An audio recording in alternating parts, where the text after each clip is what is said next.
Fala, queridos arretados, sejam bem-vindos a mais um episódio do seu podcast médico favorito, o Clube Arretado, um podcast com um bocado de sotaque, um pouquinho de humor e muita ciência. Estamos aqui eu, Gabriela Arcoverde, Eu, Andréa Simone. E eu, Marcelo Veloso. para falar de um tema que tem em todo lugar. Tem na emergência, tem na UTI, tem na enfermaria. Vamos falar sobre injúria renal aguda. Vamos lá. Como todo episódio, Vamos começar com o caso clínico. A gente tem um paciente de 65 anos, 61 quilos, diagnosticado com câncer de próstata metastático há 1 ano, em uso de hormonioterapia, que deu entrada na emergência com quadro de dor abdominal e febre. Foi diagnosticado com infecção do trato urinário, feita expansão volêmica e iniciada antibiótico terapia. Só que o paciente evoluiu com diminuição do débito urinário e piora da função renal. Ao exame físico, o paciente estava nasarcado, com PA de 160 por 80. E a função renal, ele tinha uma creatinina basal de 0,8, que passou para 3,4. bem, então para a gente começar a nossa discussão, vamos falar um pouquinho das definições, né? Lesão renal aguda, injúria renal aguda, insuficiência renal aguda. É um termo, né, que mudou a nomenclatura ao longo do tempo, mas se refere a uma piora aí, aguda da função renal ou uma perda, né, uma redução do débito urinário. E aí, assim, a gente já teve duas classificações mais clássicas, né? A gente tem a classificação do Riffle, que é um pouquinho mais antiga e a gente não usa hoje, a gente vai falar a mais atual, que é da AKIN, né? Que é definida lá pela KDIGO, que é uma sociedade que cuida dessa parte de definição de doença renal crônica, doença renal aguda. Bem, a gente considera hoje a insuficiência e injúria renal aguda como um aumento de creatinina maior do que 0,3 num período de 48 horas, então eu tenho que ter uma creatinina agora e uma depois de 48 horas com pelo menos 0,3 de aumento. Se dentro de 7 dias, uma semana, o paciente ele aumenta 50% da creatinina, ou seja, multiplica por 1,5 vezes o valor da creatinina, ou o parâmetro que é mais sensível para a gente definir é se o paciente está oligoanúrico, ou seja, ele vai ter um volume urinário menor do que 0,5 ml por quilo por hora por pelo menos 6 horas. Tendo pelo menos um desses critérios, a gente pode dizer que o paciente está em insuficiência renal aguda. Lembrando que o termo mais comum atualmente é injúria renal aguda, Isso. não é? E que a gente tem que se policiar para falar e não pegar falando isso, lesão renal né? aguda, né? Para falar Isso. o que é mais bonito, o que é mais correto. Eu sou do tempo que era insuficiência renal aguda, né? Aí depois mudou para lesão renal aguda. A gente botava lá IRA. Agora não mais IRA, LRA. LRA. Agora voltou a ser IRA, né? Só que agora não mais insuficiência, mais injúria. Eu peguei os 3 também. E aí, assim, uma coisa que é importante, assim, de dado, né, uma meta-análise da KDIGO com 154 estudos mostrou que 23% dos pacientes que desenvolvem injúria renal aguda, eles vão morrer. A mortalidade é em torno de 23%, Muito alta. sendo que desses, cerca de 50% necessita, em algum momento, a terapia substitutiva renal, seja hemodiálise ou seja transplante. Então, a gente está falando de uma condição bem frequente e que tem um potencial de relevância clínica bem importante também, né? Isso. Pronto, a partir que a gente define que o paciente tem uma injúria renal aguda, a gente vai classificar essa injúria. Você pode classificar quanto à gravidade, quanto ao local que está acontecendo, de onde veio e quanto ao tempo que aconteceu. Então, a gente vai falar de cada uma dessas classificações. Perfeito. Certo. E aí eu vou começar vou falar sobre a gravidade. A gente também usa a classificação da KDIGO. Antes a gente tinha várias classificações, só que cada uma tinha sua falha. E aí a KDIGO conseguiu juntar. E ela vai usar 4 elementos. O aumento proporcional da creatinina, o aumento total da creatinina, o valor absoluto total da creatinina e o débito urinário. E aí vai ter estágio 1, estágio 2, estágio 3, estágio 4. A gente vai deixar um post lá no nosso Instagram, já segue lá, falando direitinho da classificação. Isso, porque é uma coisa meio decoreba, né? Isso. Essa parte de classificação, você checa lá e quando for colocar na sua lista de problemas, bota lá, né? Uma IRA, estágio 1, estágio 2 e estágio 3. Sempre identificar qual é a classificação que você está usando, né? Que é a de Isso, KDIGO. Então, isso, KDIGO, estágio isso. 1, estágio 2, estágio Exatamente. 3. E por que é importante a gente fazer essa classificação da gravidade? Porque, como eu tinha falado, né, além de estar relacionada a uma maior mortalidade, a gente sabe que, de acordo com o estágio, essa gravidade ela aumenta e, como a gente vai discutir um pouquinho mais na frente, o tratamento ele também já vai ser inicialmente um pouco diferente a abordagem de acordo com a gravidade da lesão. Como Gabi falou, outra classificação possível ela é em relação ao tempo.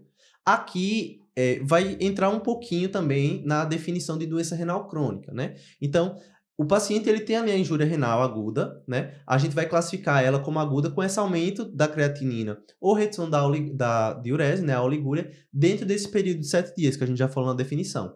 Esse é a definição, é a classificação de injúria renal aguda.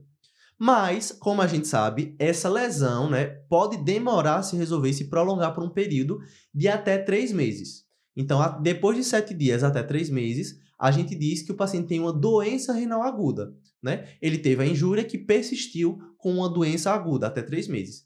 Já se o paciente ele persiste por mais de 3 meses, a gente está falando agora de um dano provavelmente irreversível, e aí a gente entra já na definição de doença renal crônica, né? Então, a gente pode falar da injúria renal aguda, menos que 7 dias, e da doença renal aguda, quando dura até 3 meses. Bom, agora eu vou falar a classificação que o seu preceptor vai lhe perguntar e que vai ser importante para o nosso manejo clínico do paciente. Isso, na prática acaba sendo a classificação mais importante, né? Isso. Então, vamos falar sobre a localização dessa injúria renal aguda. Então, ela pode ser pré-renal, pode ser renal intrínseca ou pode ser pós-renal.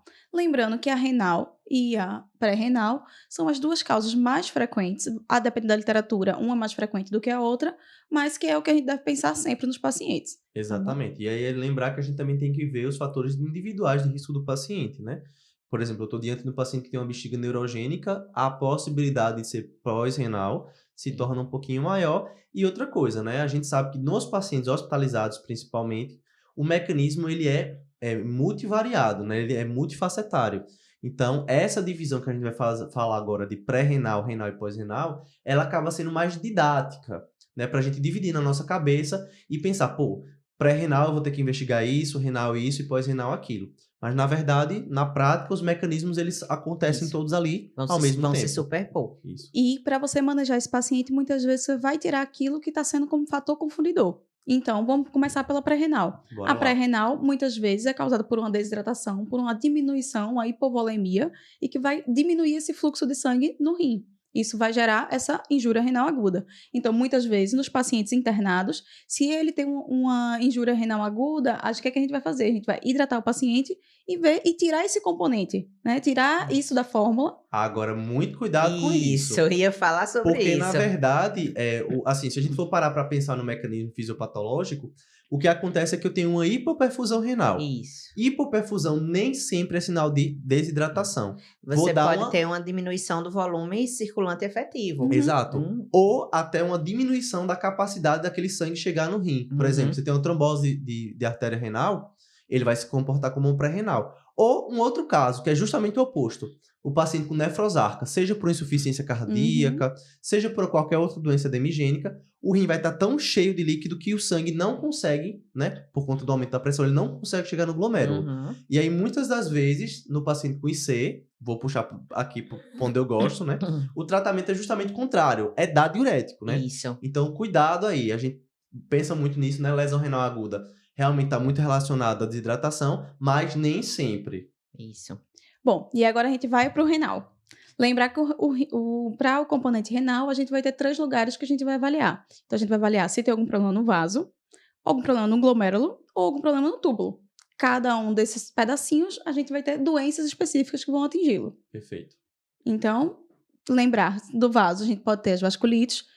No glomérulo, a gente pode ter as glomerulonefrites. E no túbulos, aí vamos ter as tubulopatias. Isso, que são várias. Isso. E que a gente tem muitas associadas à medicação, né? Principalmente antibiótico. Bom, e agora vamos falar sobre a pós-renal, as causas de pós-renal. Então, o que vai acontecer? A gente já passou pelo rim e a urina vai ser represada de alguma outra forma. Então, alguma obstrução do trato urinário também pode causar essa injúria renal aguda, e a gente tem que estar atento. Então, pacientes mais idosos, problemas de próstata, tudo isso pode estar relacionado. Pacientes com rim único, com nefrolitíase ou nefrolitíase bilateral, né? Tudo isso aí também pode gerar essa injúria renal aguda. Isso, são problemas urológicos. Isso. E aí eu quero fazer uma reclamação a nossos colegas na emergência. Eu sei que ser médico do dia seguinte é muito fácil, né? Mas, obviamente, quando chega um paciente em que a gente suspeita de injúria renal aguda, a gente, ali na emergência, vai passar a sondinha. Mas vamos lembrar de tirar essa sondinha? Nem precisa ser de demora, cara. Passa uma sonda vesical de alívio. Isso. Se o paciente está com dor abdominal, como é o caso do nosso paciente, tem todos os fatores de risco para ter HPB. Pô, passa ali a sondinha de alívio e vê, saiu bastante xixi, deixa a sonda fixa, né? Isso, a gente sabe que na emergência não tem pessoal suficiente para estar fazendo sondagem de alívio, então tudo bem, né? Fez essa primeira, viu que tem um resíduo miccional importante, deixa de demora. Mas vamos saber a hora de tirar também. Agora eu também vou defender, tá? Porque como a gente falou na definição, em algumas situações o paciente chegou anúrico ou oligúrico, Sim, claro. né? Às vezes a gente vai precisar que a gente passe essa sonda para poder aferir pelo menos aquelas 6 horas e definir se de fato era uma insuficiência renal aguda ou não, né? A gente esquece que a quantidade de urina ela depende do peso do paciente. Então, em algumas condições, o paciente, eu urinou só 500 ml. Mas, às vezes, a gente está falando do paciente de 50 quilos e isso, para ele, já é suficiente. Né? Eu queria fazer outro lembrete, que eu acho que também é importante. Pacientes, mesmo com você passando a sonda, você não vai descartar uma ira pós-renal. Então, você pode ter uma obstrução mais alta também, e isso não é suficiente para você descartar. Né? Então, assim, o paciente pode continuar tendo uma ira pós-renal, apesar do uso da sonda. Exatamente. Inclusive, é a recomendação lá do guideline da Sociedade Americana de Médicos de Família, que todo paciente com suspeita de lesão renal aguda tem que fazer um ultrassom, seja ultrassom convencional ou, como a gente vai citar na frente, o famoso POCUS, né? Você pega o POCUS ali e passa na bexiga, no ureter, no ureter e nos rins para a gente ver se tem algum componente de obstrução e depois, obviamente, confirmar com o exame mais acurado. Isso. Bom, agora a gente já classificou, a gente já definiu. Vamos chegar naquela parte que a gente sabe que vocês gostam, né? Vamos colocar a mão na massa. Como é que a gente vai avaliar inicialmente esse paciente? Porque, assim, tem paciente que vai dizer para você, né? Como a gente viu no nosso videocast passado, doutor, tô com a dor no peito. O paciente com injúria renal aguda, ele pode até chegar dizendo, né, que diminuiu o débito urinário, está urinando menos, mas nem sempre a resposta vai estar só na história. Mas o que a gente precisa avaliar quando esse paciente chega? Primeira coisa que a gente precisa entender é que exatamente isso. Às vezes o paciente ele vai ser oligossintomático, né? Quando o paciente ele tem uma perda de diurese importante, ele vai chegar e dizer logo, não estou fazendo xixi, eu estou fazendo menos xixi do que o habitual. Mas tem muita gente que não presta atenção, principalmente aqueles pacientes com nível sociocognitivo um pouco inferior, ou é uma criança, ou um idoso já acamado, isso, né? E aí não vai conseguir. Realmente não faz xixi na fralda ali, né? E o que é que a gente... E é outra coisa, né? A gente só vai ter alteração de exame laboratorial quando a gente já tiver uma lesão, geralmente glomerular, bem significativa. Por isso que eu falei que lá a redução da diurese é a principal coisa que a gente vai ter que pesquisar sempre. Então, pesquisar se o paciente está fazendo xixi, se sim, a quantidade. Doutor, 2 litros, 3 litros. Não, mas menos do que o comum. Ou, sei lá, passava 3 fraldas ao longo do dia e agora está ficando só com 1. E por isso também que, assim, que é um intervalo tão estreito, né? Se você tem um aumento de 0,3, você já classifica como injúria renal aguda, né? Porque, assim, se você for esperar, como esse nosso paciente, que praticamente triplicou a creatinina, é sinal que você já tem uma lesão mais tardia. Isso, mais tardia. Então, você precisa usar, você aumenta a sensibilidade, né? Mesmo que talvez perca um pouquinho de especificidade, para não deixar passar uma condição com a mortalidade tão alta, como a gente viu. E, assim, Gabi, que gosta dos idosos, tem uma outra questão, né? Nos pacientes que são sarcopênicos, independente de serem idosos, mas assim, como a gente sabe, os idosos eles tendem a ser mais sarcopênicos. A creatinina, ela é um metabólito da quebra do músculo. Então, se esse paciente ele é desnutrido, se ele tem uma baixa massa muscular, até no caso dos pacientes obesos desnutridos, esse aumento de creatinina, às vezes a creatinina basal do paciente é 0,2. E ela sobe para 0,5. Você vê 0,5 e acha que está normal. Isso. Mas é por isso que é importante que a gente tenha esse basal para fazer essa comparação. Um paciente idoso que faz 1,2 de creatinina, que é o valor do limite superior na maioria dos casos, esse paciente provavelmente já está fazendo lesão renal aguda há muito tempo e a gente não percebe. Mas quais são outros sintomas que não relacionados à diurese que a gente vai ter que pesquisar? Geralmente, no paciente agudo, vão ser os sinais de uremia. Quais são os sinais de uremia? O paciente que está com náusea, vômito, soluço. Sim. É uma coisa que a gente às vezes não pergunta, né? Perda do apetite, agitação ou até mesmo sonolência. São sintomas que a gente vai ter que pesquisar para poder definir se essa injúria renal aguda ela está associada a sinais de uremia. Dor abdominal, né? É uma coisa que, assim, às vezes a gente esquece de perguntar ou não relaciona, né? Chega alguém, de novo, principalmente os idosos, dor abdominal, náusea, vômito, às vezes a gente esquece de pensar no rim. A gente vai pensar em vesícula, em estômago e esquece do rim. Isso O rim na bexiga também, né? O famoso Isso. bexigoma. Isso falando nos pacientes que vão chegar assim bem para você, mas os pacientes que já vão chegar graves, com a uremia grave, e ainda podem ter outras apresentações mais graves da uremia, como sangramentos, Isso. então sangramento digestivo, isso é muito importante também a gente estar atento a esses sinais. Tem Alteração neurológica Isso. é uma causa. Olha Rebaixamento aí, do olha aí nível de nosso consciência. videocast antigo. É uma causa de delírio. Isso. Inclusive, eu tenho um caso bem interessante. Na época que eu dava plantão, eu recebi um paciente que era esquizofrênico. Já tinha passado 3 vezes pela emergência. Eu era o terceiro médico que estava avaliando. E assim, ele era esquizofrênico, mas ele era funcional. Ele trabalhava, dirigia. E aí a família começou a notar, dentro de uma semana, que ele estava começando a ter uma alteração de personalidade. Foi as 2 outras vezes para a emergência, recebeu Aldol, risperidona, estalopram, vai para casa e marca uma consulta com um psiquiatra. E aí, nesse terceiro momento, eu pedi alguns exames laboratoriais para fazer diagnóstico diferencial, né? E ele não parecia aquele paciente que estava em surto psicótico. E aí, para minha surpresa ou não, ele veio com ureia com mais de 200. Na verdade, essa alteração cognitiva, né, essa alteração comportamental, era uremia. Então, a gente sempre tem que pensar e impedir uma função renal, seja para diagnóstico diferencial, ou porque o paciente vai precisar fazer antibiótico, que precisa de correção para dose, a gente vai conversar sobre isso, ou porque o paciente pode precisar fazer um exame contrastado. Então, dentro dos exames que a gente pede, vai estar quase sempre lá, ureia e creatinina. Isso. Agora, já que os sinais e sintomas não são assim tão específicos, na história clínica, Gabi, tem alguma coisa que a gente pode, que pode acender aquela luzinha? Pronto, aí eu já vou entrar na SEASA que todo clínico gosta, né? De conversar com o paciente. O famoso caqueado aqui no Nordeste. Senta que lá vem história. Pronto, então assim, a gente vai precisar perguntar alguns fatores de risco. Então, se é um paciente idoso, se tem alguma doença de próstata, se tá vomitando, se não tá, né? Fatores de risco para ter uma desidratação, para ter uma hiperplasia prostática, alguma obstrução. É importante também saber as medicações que o paciente usa. Isso também vai interferir. Se a gente vê que pode estar relacionado também a essa injúria renal aguda. Se teve alguma intoxicação recente, exposições ocupacionais, viagens recentes. Se tem alguma infecção que está em tratamento, que muitas vezes também podem causar lesão direta no rim. Tudo isso é importante a gente estar dentro da nossa história clínica. Passado, né, de doença renal crônica ou mesmo de injúrias renais prévias, né? Isso. Às vezes já é um paciente que conhecidamente já tinha ali, eu internei e fiz diálise há 2 anos. Isso.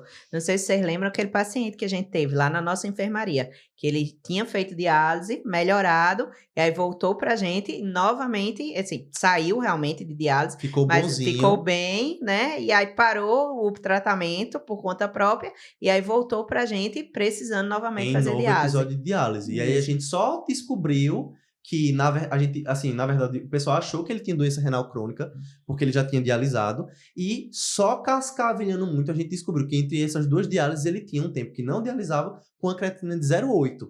Então, isso é bem importante, porque provavelmente o mecanismo deve ser próximo ou parecido. Isso. Bom, e aí a gente precisa ver. Vamos examinar esse paciente. Já conversamos bastante, já sentamos eu e você, já conversamos bastante, e aí a gente vai examinar o paciente. O que é que a gente vai precisar ver no exame físico? Então, também o exame físico, ele nem sempre vai ser tão rico. Mas o que é que a gente precisa ver? Primeiro, sinais de desidratação, né? Porque aí vai brilhar na nossa frente uma lesão pré-renal. Isso. Então, se tem, vai ver turgor de pele, vai ver mucosas, enfim, né? Qualquer sinal de desidratação. Se você quiser fazer um ultrassom beira-leito, ver a cava. Sim. Perfeito. Se a cava tem um índice de distensibilidade, né? Tem outras coisas que você pode fazer, né? Pode coletar, fazer o gap de CO2, pode ver pressão venosa central, o pessoal que gosta de UTI aí. Todo ano, no congresso de UTI, é a maior briga, né? Como é que você define o status volêmico do paciente? É bem desafiador na prática. É verdade. Né? A gente falando parece ser fácil, mas tem paciente que deixa a gente em dúvida mesmo. Outra coisa que você precisa ver é o contrário. Se o paciente tem sinais de congestão, né? Como é que tá a ausculta pulmonar, tem edema periférico, tem ascite, né, que também é importante. Tem turgência jugular. Tem turgência jugular. Ou refluxo hepatojugular Ou também, refluxo né? hepatojugular. E aí você pode procurar também, ao exame físico, sinais de doenças associadas. Por exemplo, um paciente que tenha uma vasculite, de repente pode ter alguma lesão de pele, paciente hipocorado, enfim. Mas, de novo, nada vai ser muito específico para a injúria renal aguda. Isso. Tanto no exame físico quanto na história, a gente vai procurar sinais óbvios de uma possível etiologia. Mas nem sempre a gente vai conseguir ter esses sinais à disposição. E aí é que a gente vai lançar a mão dos exames complementares. Isso.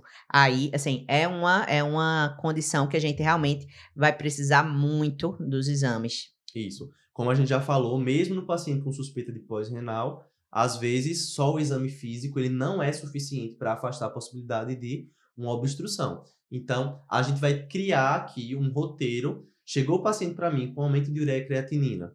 O que é que eu vou fazer, né? Na urgência, recebi esse paciente lá no plantão. A primeira pergunta que a gente tem que se fazer é: esse paciente está urêmico, sim ou não? Então, eu vou precisar de ureia e creatinina, obviamente, para definir esses valores e pesquisar esses sintomas específicos de uremia que a gente falou. Lembrar que o paciente que faz insuficiência renal aguda, né, faz uma injúria renal aguda, o rim ele para de funcionar ali transitoriamente. Então, todas as funções que ele faz, elas vão ficar, de certa forma, impactadas. E aí, o que de grave pode acontecer nesse paciente que eu preciso descartar imediatamente? Aumento de potássio. Então, eu tenho que pedir um potássio para descartar a possibilidade de hipercalemia. Eu posso ter acidose metabólica, que inclusive pode deixar o paciente dispneico. Você acha que às vezes é outra doença? Sepse, às vezes confunde até com sepse. Com sepse, com uma pneumonia mesmo, uma crise de ansiedade. Então, a gente tem que coletar uma gasometria nesse paciente, porque pode ameaçar imediatamente a vida do paciente. São basicamente essas duas as situações de urgência. E aí, a gente vendo que o paciente não está nessas urgências, ou a gente corrigindo, né?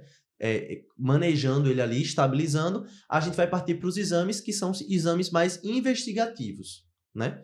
E agora vamos lá. Se você for chamar o nefro, tem que ter alguns exames iniciais, pelo menos. Por Começar favor. a sua propedêutica, Isso, não é não? por favor, para não levar esporro, né? Exatamente. Então, vamos lá. O que é que a gente vai precisar? De um sumário de urina e de um exame de imagem. Então, o sumário de urina, a gente vai ver tudo que ele pode nos oferecer, proteína, se tem bactéria, se tem periócitos, como é que tá a densidade urinária Sim. dele. Se Tudo tem isso, hematúria ou não, isso, né? tudo isso vai nos ajudar no diagnóstico diferencial. A presença de cilindros, que alguns já vão fazer você pensar numa doença renal crônica, não mais aguda. O sumário de urina é a famosa biópsia do pobre. Isso. Pois O sumário ele vai ajudar bastante a mostrar ou sugerir possíveis etiologias. Isso. Né? Sumário de urina não é só para ver infecção urinária. Não.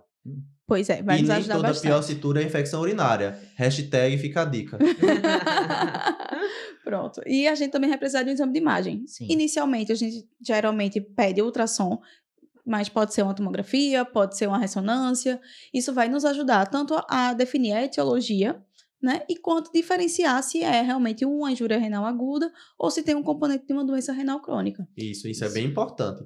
A gente geralmente falava assim, uma doença renal crônica agudizada. Bem, a gente não usa mais esse termo, né? A gente fala que é tudo injúria renal aguda, Isso. mas em alguns casos o paciente ele já tem uma doença crônica, já tem uma creatinina basal de 1,5, e aí quando ele chega, você não tem acesso a nenhum dado do paciente de antes.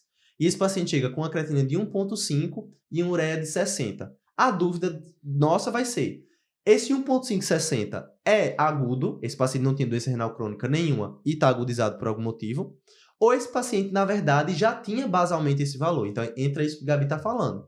E o que é que a gente vai olhar nesse ultrassom? Principalmente a diferenciação córtico-medular. Quando o rim ele é bom, saudável, eu tenho uma diferença da ecogenicidade da medula e do córtex, que é onde eu vou ter os néfrons ativos. Quando eles vão morrendo, eles vão ficando com a mesma cor, né? A mesma ecogenicidade. Então, a gente tem essa perda que fala a favor de que já é uma doença crônica. Outra Isso. coisa que pode acontecer também é os rins diminuírem de tamanho. Isso. Então, isso pode Aí acontecer. lembrando o seguinte, que rim diminuído fala a favor de doença renal Isso. crônica. Rim normal não exclui. Isso. Isso é Isso. importante. Lembrar que existem as causas de rim aumentado. as principais amiloidose e diabetes. E às vezes, por exemplo, o paciente é diabético e hipertenso, as duas principais causas de doença renal crônica. Isso. O rim pode ficar do tamanho normal, porque um Isso. aumenta e o outro diminui. Então ele meio que equilibra ali e aí realmente não dá para excluir. Isso. Ainda falando dos exames que a gente usa para definir que o paciente tem uma injúria renal aguda, hoje em dia a gente pode lançar mão também da cistatina, a cistatina C. Só que qual o problema da cistatina? Os estudos mostram que não adianta você trocar a creatinina pela cistatina. Você não vai ganhar em diagnóstico nisso. Você tem que associar os dois. Se você usa a cistatina e a creatinina, você vai conseguir dar diagnóstico mais precoce. Só que aí qual é a grande questão? O preço. Isso. Né? Então, Não é acessível, né? ainda é, Na maioria dos principalmente no serviços, SUS, não é algo que a gente vai ter acesso fácil. Então, ela tem essa vantagem, né? Ela sozinha já é um marcador mais precoce, mas tem estudos que mostram, quando você avalia a longo prazo, ela sozinha não faz diferença. Se você associa as duas, aí você consegue ter uma sensibilidade maior. E assim, é importante a gente lembrar que os marcadores são exames, né? Isso. Complementares. Não, eu falo isso muito para os internos. Vê, o cara não tá fazendo xixi há 24 horas, você pede um ureia creatinina e ele vem normal. A ureia creatinina, principalmente a creatinina, ela vai demorar ali 48 horas para começar a alterar. Então, se eu tô vendo que a creatinina agora é de 2, na verdade isso é uma foto de 2 dias atrás. Quer dizer que agora provavelmente deve estar muito pior do que 2. Inclusive, isso é uma coisa boa, assim, uma coisa que pode nos ajudar, porque o paciente que chega na emergência com injúria renal aguda, você pode pedir a creatinina e ela vir ainda do valor basal dele. Isso. E você utilizar aquele valor da admissão como valor basal, Isso. quando muitas vezes os pacientes não vão ter o exame de casa. É importante. E às vezes assim, quem não tem um exame de sangue em casa de pelo menos 2 anos? Então, às vezes, a gente também precisa pedir para o paciente, será que você não tem um exame em casa? Será que nenhum médico nunca disse que você tem um problema no rim? Às vezes a gente esquece disso, mas é importante para a gente definir, né? Às vezes a gente tá quebrando a cabeça, hidratando o paciente para diminuir a creatina de 1,5. Que já é a dele. Que já é a dele há né? 10 anos, Isso. né? Aí agora que a gente falou um pouquinho dos exames laboratoriais para identificar, vamos falar um pouquinho dos exames para a gente tentar diagnosticar a causa dessa injúria renal aguda? Aí vai ser um podcast só para isso. Mas eu vou começando a falar do que a gente fala em todo episódio. Sorologia. Olha, não tem doença que uma sorologia não faça. Não né? ajude. Não ajude. Então, sorologias para hepatite B e C, que são causas de doença renal crônica. HIV, que tanto o vírus quanto o tratamento podem causar injúria renal, né? E eu também vou pegar aqui o autoimune. Então, um fãzinho ali para descartar as causas autoimunes nos pacientes que têm um fator de risco para isso é excelente. Eu vou falar de um que a gente já teve podcast sobre. Síndrome nefrótica. Opa! Perfeito. Então, para a gente investigar a síndrome nefrótica, a gente vai precisar pedir a albumina, para ver se o paciente não está com essa albumina reduzida, e vai precisar pedir também o lipidograma, né? Então, colesterol, para a gente ver como é que tá, se eles não estariam aumentados. Então, também é importante nesse paciente. Puxando o gancho aí, geralmente a gente já vai ter no sumário de urina mostrando, mas se o sumário de urina já vem com uma proteinúria, uma hematura, a gente precisa dosar essa proteinúria. Uhum. Então, a gente vai ter duas formas de fazer isso. Ou a gente pode fazer a relação, uma amostra urinária, relação da albumina e creatinina, e aí isso vai dar o valor, ou eu vou pedir a albuminúria de 24 horas, que a gente chama, que vai coletar ali o xixi durante 24 horas e dar o valor de quanto de proteína que tem ali. No paciente que está ainda ali na emergência, que ainda não foi para internar, se você tiver disponível a relação albumina-creatinina urinária, ela tem essa facilidade, que é uma medição só, né? Você não precisa ficar às 24 horas. E com valores, a literatura já mostra isso, que você pode realmente correlacionar. Não foge tanto. Mas como o Marcelo disse, se a gente for falar de exames para dar o diagnóstico, a gente vai fazer um podcast só disso, né? Então, vamos para o nosso próximo tópico? Vamos falar já sobre tratamento? Então, para a gente falar de tratamento, o primeiro mito que a gente precisa eliminar é que furosemida diurético é nefrotóxico. Gente, não existe isso. Furosemida não causa lesão renal. O que pode acontecer é que se o paciente estiver desidratado, você fizer furosemida, você vai piorar a desidratação, logo você vai perpetuar o mecanismo da injúria renal aguda. Como a gente vai ver, né, a gente já até comentou, a furosemida ela vai ser útil na maioria das situações, né? Mas falando, né, desmistificando isso, vamos falar da primeira coisa, que é uso de Ecobra. Esse é um ponto um pouco controverso. né? Que a gente tá entrando aí nas drogas nefrotóxicas, né? Então, Isso. quando a gente pede o parecer da nefro, que a nefro bota assim, Evitar evitar drogas nefrotóxicas. né? Uma delas, que ele pode estar se referindo, é o IECA e o BRA.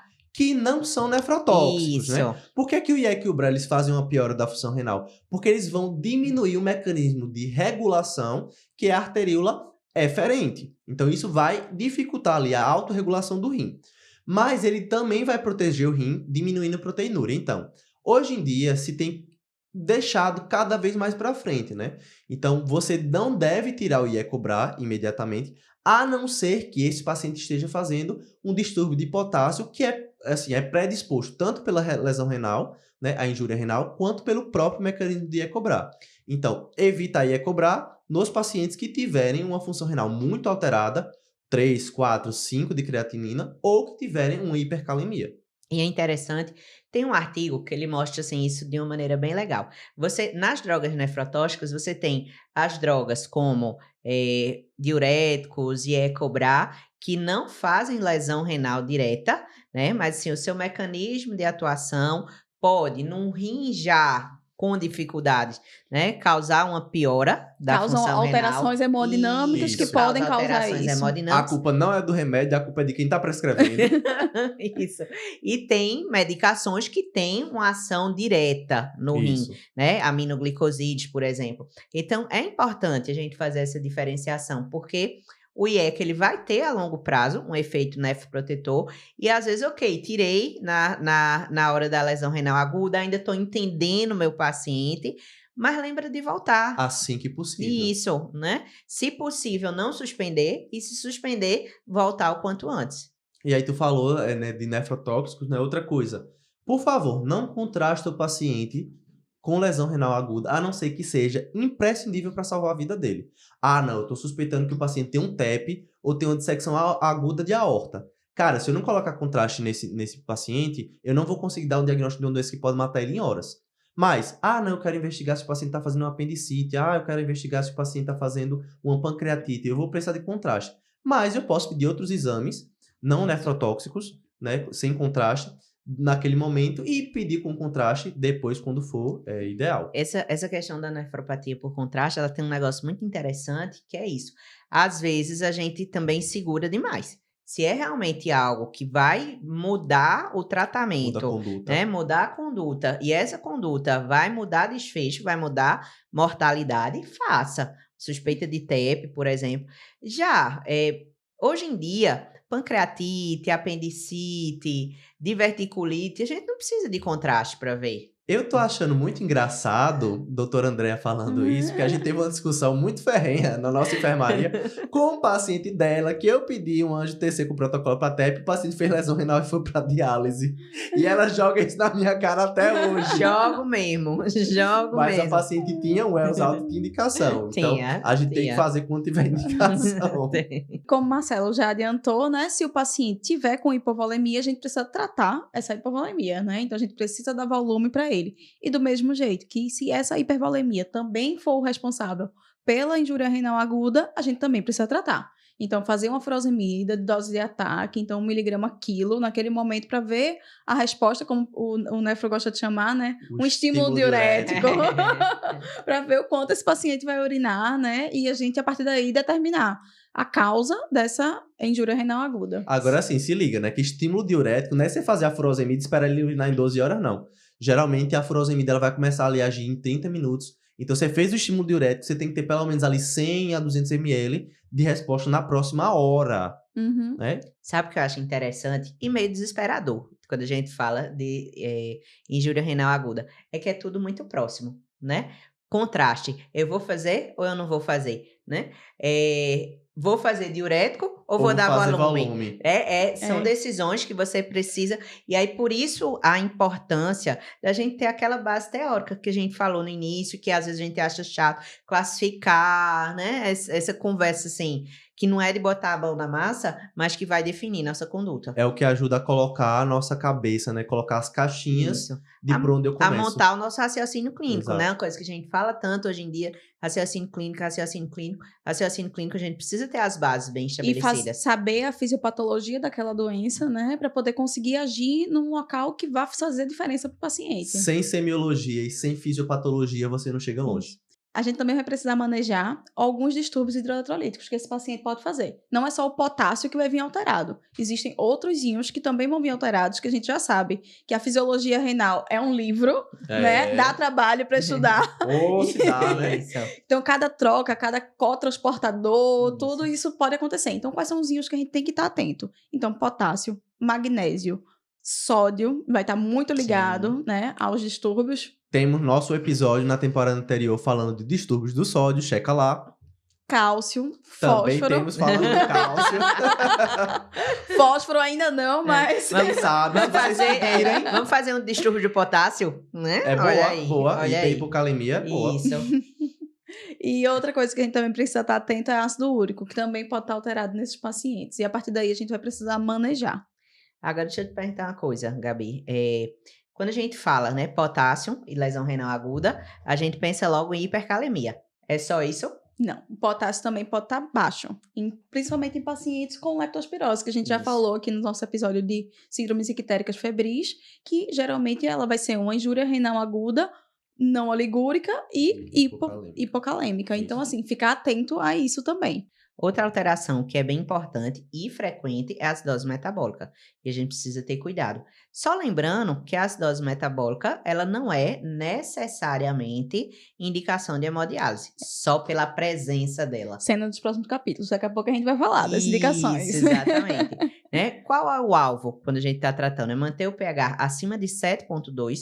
A gente não precisa se desesperar para trazer o pH para a normalidade e manter o BIC entre 20 e 22. É aquilo que a gente almeja. E no caso de não indicar hemodiálise, né, sendo uma acidose mais leve, a gente pode manejar com a reposição de bicarbonato, seja ela venosa ou oral, né, dependendo, obviamente, da gravidade. Atentar para sobrecarga de volume. Isso, porque o bicarbonato ele é um grande osmol efetivo, então ele vai puxar água bastante num paciente que provavelmente já vai estar congesto. Então, furosemida para baixar potássio e bicarbonato para aumentar o bicarbonato, tá tudo certo. Isso. Tá, já que a gente já começou a se molhar aqui, né, falar um pouquinho aí de urgência dialítica, de indicação de diálise, vamos começar a falar quando é que eu preciso ligar 3 horas da manhã pro nefro dizendo, nefro, vem cá, te quero. Então, vamos gravar assim, para ficar mais fácil. As indicações de diálise geralmente são as situações refratárias. Isso. Tá certo? Então, vai ser tudo o que a injúria renal vai causar, a injúria renal aguda vai causar, mas de forma refratária. Então, se a gente tiver um distúrbio hidroeletrolítico refratário às medidas, lembrando que refratário é refratário mesmo, viu? Você tem que tentar baixar. Fiz um salbutamol, Não baixou. não baixou o potássio, eita, vem Vou dialisar. dialisar. Então, assim, se o paciente chegar num edema pulmonar, né, um edema agudo pulmonar, e você fez as medidas iniciais, também não melhorou, continua com sobrecarga de volume, então liga para a nefro que vai ter que sair esse volume de algum lugar. Na diálise vai sair. Fez uma porrada de furosemida, 5, 6 ampolas de furosemida, não urinou nada e continua congesto. Vai ter que dialisar.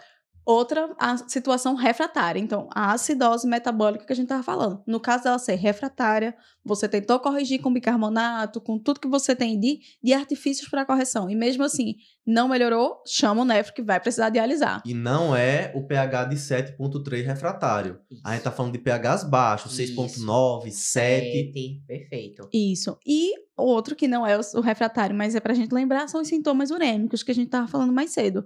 Quando a gente tá conversando com o paciente, a gente vai identificar os vômitos incoercíveis, a náusea, a dor abdominal que não melhora. Então, O sangramento. o que não melhora. sangramento, tudo isso vai ser indicativo também de que o paciente está urêmico e vai precisar da hemodiálise. E aí, assim, eu já falei, né? Mas vou falar de novo, porque isso realmente é uma coisa que a gente precisa estar atento. Os sintomas urêmicos, eles são Discretos. discretos Inespecíficos. e assim, inespecíficos. Porque, por exemplo, chega um paciente com lesão renal aguda que está vomitando, você pode pensar que ele está fazendo uma pré-renal, quando, na verdade, aquele vômito já é sintoma urêmico. Chega com algum sangramento, né? Você vai pensar, não, tá fazendo hipovolemia, tá fazendo uma pré-renal, quando já é uremia. Então, a gente tem que sempre pensar em uremia. E assim, é interessante isso porque o nível de ureia que você vai precisar para fazer sintomas urêmicos, ele vai variar assim de pessoa para pessoa, dependendo de uma série de fatores de risco. Mas o que a gente sabe é que pacientes mais idosos e que não tenham disfunção renal prévia, eles precisam de valores menores. Então você pode fazer uma uremia com 90 de ureia. Enquanto que pacientes mais jovens, com uma doença renal crônica, progressiva, ele pode chegar a 150, 160, 200 e não fazer sintoma nenhum. Isso. Então você É vai ter que individualizado. avaliar individualmente. Não é um valor X que vai indicar que a pessoa vai ter sintomas urêmicos ou não. Vai ser todo um contexto que vai fazer com que ela tenha esses sintomas urêmicos ou não. Pois é, mas nessa semana na enfermaria eu quebrei a cara, minha gente.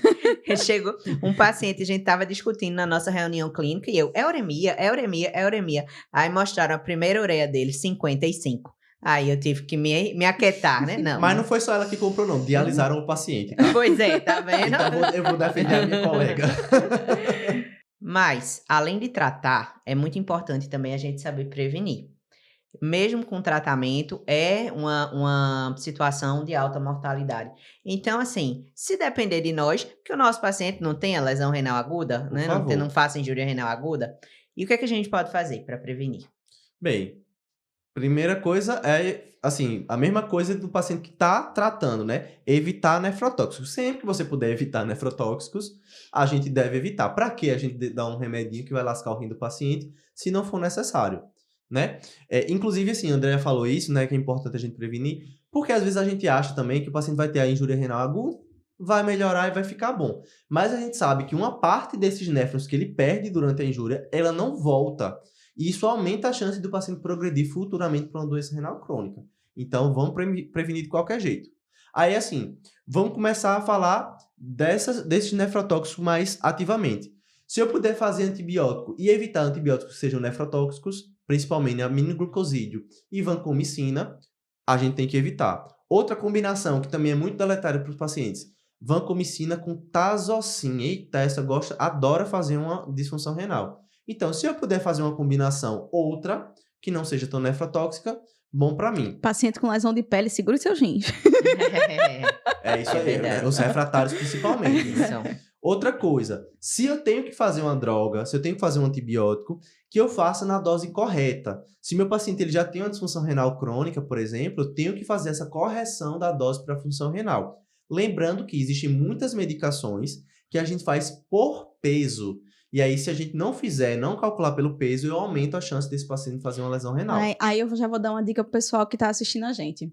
Existe uma sociedade, né, uma universidade, que é a Stanford, que ela faz exatamente essa correção dos antibióticos para a função renal. Você colocar Stanford, antimicrobianos, vai aparecer o link, vai aparecer uma tabela, ela vai lhe dizer em cada situação. Inclusive, existem antibióticos que para cada antibiótico, cada bactéria vai necessitar de uma dose específica Né? e uma correção diferente. Então, é importante. Se o paciente está em hemodiálise, não está em hemodiálise, qual a modalidade de hemodiálise que ele está fazendo, tudo isso. Ou não, Isso, tudo isso vai definir qual vai ser a dose do antibiótico, é sempre importante checar. E, cara, é o tipo de... A gente não sabe tudo isso. Um ceftriaxona, o que é comum a gente sabe. Mas se você tá na dúvida, ou mesmo se você tem certeza, checa, sabe? Isso. Uhum. Outra coisa que é importante, além da correção da dose, é, assim, fazer o antibiótico pelo menor tempo possível. Não fique prolongando antibiótico. Talvez, Por não vários sei. motivos, né? Isso, exatamente. Um deles, proteger os rins do paciente. Proteger os rins. E assim, a gente tá vivendo uma fase difícil com antibiótico, porque cada vez mais as bactérias estão se tornando resistentes. Hoje em dia, tem que...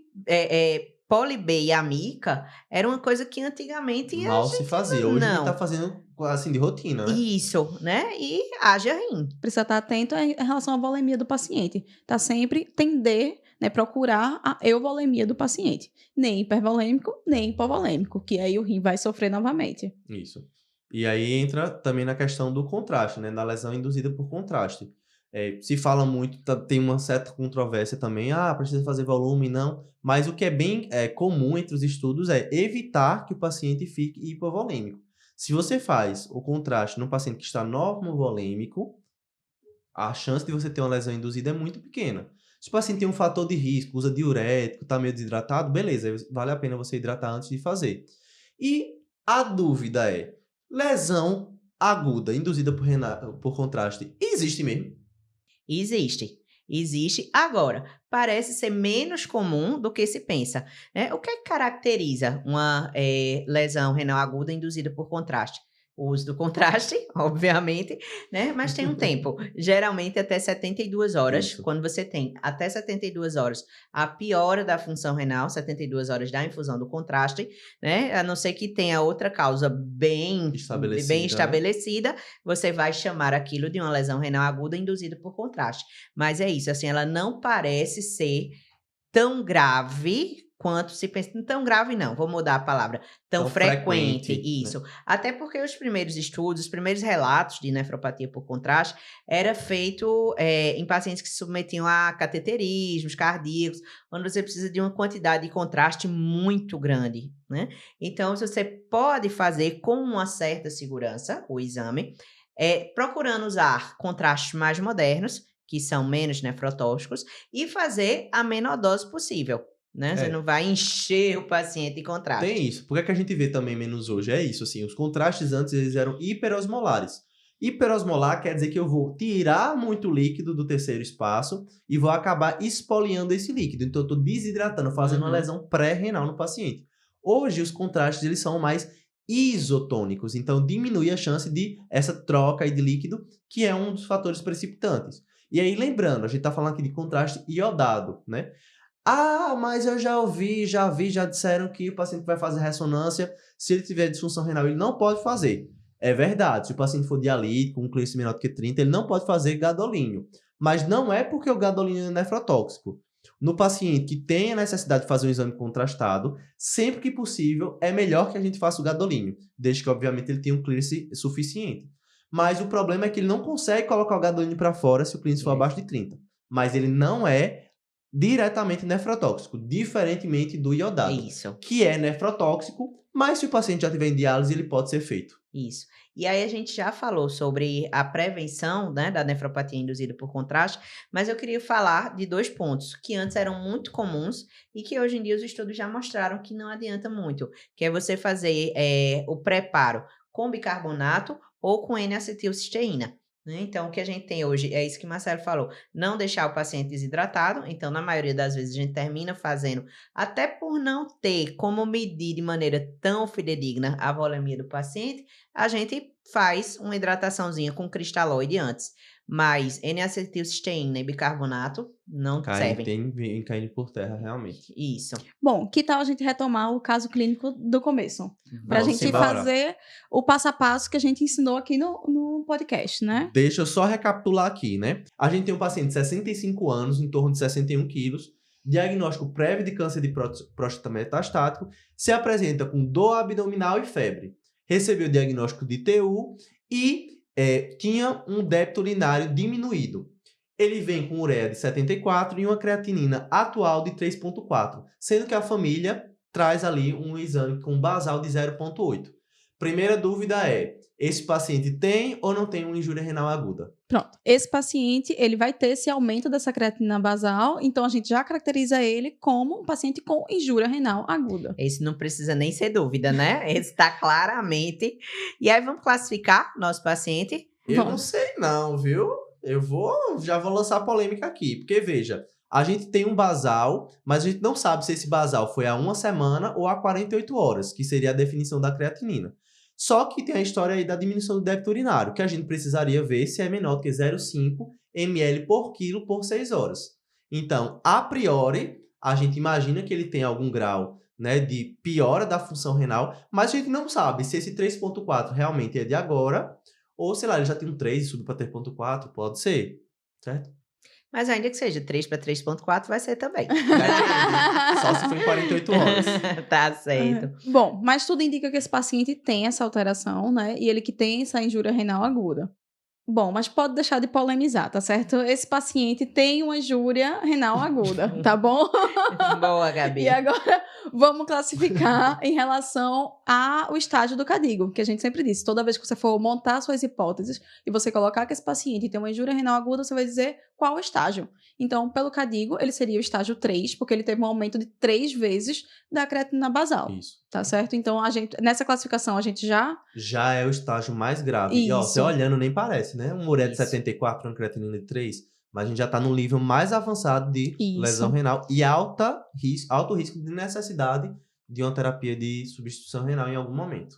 Agora a gente vai falar a mais complicadinha, em relação à localização. Como é que a gente vai classificar? Esse paciente, ele tem fatores de risco para uma ira pré-renal, renal ou pós-renal? Bom, ele tem, na verdade, fatores de risco para uma ira pré-renal, já que ele está no contexto de uma infecção, foi inclusive feita expansão volêmica. Ah, por que infecção por pré-renal? Porque geralmente você tem uma anorexia, você tem, diminui a ingestão de água, então ele pode estar fazendo uma ira pré-renal. Vasodilatação mesmo por conta de Isso, sepse, por exemplo. né? exato. Mas, né, chama muito a atenção nele a possibilidade de um pós-renal. Ele já tem câncer de próstata, que está em hormonioterapia, ele tem diminuição do débito urinário com dor abdominal, né? Porque assim, a diminuição do débito urinário vai fazer parte da definição da lesão renal aguda, independente de onde ela esteja. Isso. Mas com essa dor embaixo do ventre, que faz a gente pensar num bexigoma, tem a idade, então é um paciente que a gente precisa estar bem atento para a possibilidade de uma pós-renal. E a própria infecção urinária, que é um fator de risco para a retenção. Retenção causa infecção urinária, retenção crônica, e a infecção urinária causa retenção urinária aguda pela inflamação. Isso. Ou seja, então a gente pode ter esses dois mecanismos, mas a grande aposta é que o paciente tenha uma ira pós-renal Isso. e a gente vai precisar investigar com os exames iniciais que a gente tinha falado. E sondar esse paciente, Isso. né? Ver se ele vai ter débito, favor. sondar e exames complementares para Mas- demonstrar se ele já não tinha uma bexiga de esforço, por exemplo. E aí entra muito, Marcelo, no que você falou no início, que na vida prática, na vida real, as coisas se superpõem, né? Se sobrepõem. Veja que para ele foi feito expansão volêmica. Aparentemente, pelo que a gente tem de dado, não respondeu. Mas sim, tá certinho. Tinha que fazer expansão volêmica Tem que mesmo. tratar a infecção, que a infecção pode ser um fator da descompensação, Desencadeante, né? isso, desencadeante dessa injúria renal, mas também pode ser feito as outras medidas e a gente precisa investigar. E aqui a gente não tem, mas assim, considerando um paciente de 65 anos, é possível que ele seja hipertenso, que use droga nefrotóxica. Isso. A gente não sabe se ele começou alguma medicação recentemente, né? Existem algumas medicações quimioterápicas que podem causar uma lesão propriamente ali no intestício renal. Então, é isso. Na prática, a gente não vai conseguir dizer, é pré, é renal. Majoritariamente, o mecanismo é pós. Majoritariamente, o mecanismo é pré. E existem algumas drogas utilizadas, inclusive no tratamento de câncer de próstata, que vão aumentar a sobrecarga hídrica, hidrossalina. Então, assim, vai causar retenção e também pode ser mais um fator de injúria renal aguda. Então, tudo isso precisa ser muito bem pesquisado. E assim, cara, o cara tá fazendo medicação. Ah, não, mas é porque é uma medicação simples, super comum. Não pode. Pode. Tudo que você imaginar pode causar lesão renal aguda. A Isso. minha última surpresa foi IBP. Assim, É, tá lá no livro, sim, causando. sim. Eu nunca tinha visto. Tive um na enfermaria, não tem 2 semanas. Fica, não, isso não é IBP não, não é IBP não. Tá bom, mas vamos tirar. Tirou, o paciente melhorou. Não tinha outro fator. Ah, não, mas o paciente tá sangrando. Bora voltar ao IBP, bora. O paciente voltou a piorar do rim. Então, a gente tem que sempre revisar a prescrição ali Isso. e ir atrás do que é que pode estar piorando também. E aí, seguindo, né, no nosso roteirinho, na avaliação desse nosso paciente do caso clínico, o que que a gente viu de interessante? Né? É um paciente que tem edema, tá anasarcado, pode inclusive estar fazendo uma nefrosarca, tem alteração no débito urinário, e na história clínica ele tem vários fatores de risco que a gente conseguiu identificar, né? Tem tem o câncer de próstata, Tem o tratamento, a hormonoterapia, hormônio. tem a infecção urinária. São Isso. vários fatores de risco que vão contribuir para uma injúria renal aguda. Exatamente. Isso. Então, nele, mesmo que a gente não tivesse esse primeiro exame, né, de 0,8 e de 3,4, seria um paciente para a gente ficar atento Isso. à possibilidade de uma Exatamente. injúria renal aguda. Porque Exames quando a gente pega o exame, tá É fácil. ok, Isso. né? A gente tem que Mas saber o negócio é quando quando eu pedir. peço, quando eu Isso, peço. exato. E quais são os outros exames que aí vai ser importante a gente solicitar para ele? Então, vai precisar sondar o paciente, vai precisar pedir sumário de urina, vai precisar de um ultrassom, quem sabe até de uma tomografia, né? Isso. E vai precisar pedir hemograma, pedir outros artifícios que vão estar junto do acompanhamento da infecção urinária e das outras comorbidades que ele tem. Exatamente. Pesquisar aí, né, distúrbio hidroeletrolítico, pesquisar se esse paciente tem sintoma de uremia que aí não está bem descrito, pesquisar se ele tem uma alteração de uma acidose propriamente dita e corrigir todas essas alterações conforme elas forem aparecendo. Isso. E aí internar o paciente. Ó, por favor, né? O óbvio tem que ser dito, Tem, né? não De manda- vez em não quando manda a ele pra gente tem casa. umas surpresas desagradáveis. Bom, e agora vamos para a parte do podcast que vocês mais gostam, a parte do nosso desafio. E aí vocês já sabem, a gente tem nosso Instagram, @medicinaretada, que vai ter nosso post com a pergunta. A pergunta que a gente vai fazer já, e a primeira pessoa que responder corretamente vai ganhar o acesso de 3 meses no Mediclube. Para aproveitar todo o conteúdo lá e curtir as aulas do Mediclube. Então, lembrando, tem que correr porque é só o primeiro que responder no nosso post. E a gente vai divulgar o resultado à sexta-feira. Bom, então vamos lá para a pergunta. Todos atentos? Vamos lá. Qual a etiologia mais frequente da IRA, que é da injúria renal aguda renal? E aí, sabe a resposta? Corre lá para comentar. Agora a gente vai fazer aquele resumão de tudo que conversou aqui. Mensagem número 1. O parâmetro mais sensível para o diagnóstico de lesão renal aguda é o débito urinário. Mensagem número 2. Nem toda lesão renal pré-renal se trata com hidratação. Mensagem número 3. A injúria renal aguda pré-renal e renal são as mais frequentes. Mensagem número 4. Na suspeita de lesão renal aguda, função renal, ionograma e gasometria arterial são exames indispensáveis. Mensagem número 5. As indicações de diálise de urgência são os casos refratários de distúrbios hidroeletrolíticos, ácido básico, hipervolemia ou se o paciente apresentar sinais de uremia. Bom, e assim finalizamos nosso videocast sobre injúria renal aguda. É isso aí. Segue a gente lá nas redes sociais, acompanha a gente no Instagram, no TikTok e aqui no YouTube. E lembrando que lá no Spotify a gente lança um episódio toda segunda às 6 da manhã e aqui no YouTube a gente lança às 7 horas da quarta-feira. Até Beijo mais. e até a próxima. Tchau, Até a próxima. Cheiro. Tchau.